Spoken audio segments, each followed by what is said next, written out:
फटके आता यापुढे लागू नयेत ही जी अपेक्षा आहे ती आम्ही पूर्ण करू. दीपक बातूचे सर, लाडकी बहीण योजना ज्याचा तुमच्या विजयात मोठा वाटा आहे, 2100 रुपये करण्याची तुम्ही घोषणा केली होती. तो निर्णय साधारणतः कधीपर्यंत होणार? आणि दुसरं, आता एक अशी चर्चा सुरू आहे की 1500 जेव्हा दिले तेव्हा स्क्रुटिनी कोणतीही झाली नव्हती. आता 2100 देताना स्क्रुटिनी होणार अशी चर्चा आहे. त्या संदर्भात वस्तुस्थिती काय असते? असं आहे की पहिल्यांदा तर ही योजना आम्ही सुरूच ठेवणार आहोत आणि 2100 देखील आम्ही देणार आहोत. आता बजेटच्या वेळी त्याचा आम्ही विचार करू आणि शेवटी आपले सगळे आर्थिक सोर्सेस जे आहेत हे सोर्सेस योग्य प्रकारे चॅनलाइज झाल्यानंतरच आपल्याला ते करता येतं. त्याच्यामुळे ते करण्याचा निर्णय पक्का आहे. जी आश्वासनं दिली ती आश्वासनं पूर्ण करू.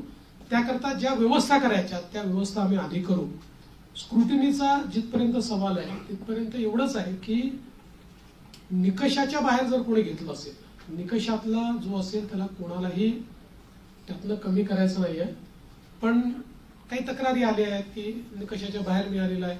जसं आपल्याला कल्पना असेल की शेतकरी सन्मान योजना जेव्हा मोदीजींनी सुरू केली त्यावेळी पहिल्यांदा जे काही बेनिफिशियरीज होते लक्षात आलं की मोठ्या शेतकऱ्यांना देखील ते मिळालेलं आहे. मग नंतर त्यातले अनेक शेतकऱ्यांनी स्वतःच त्या ठिकाणी सांगितलं की आम्ही या निकषात बसत नाही.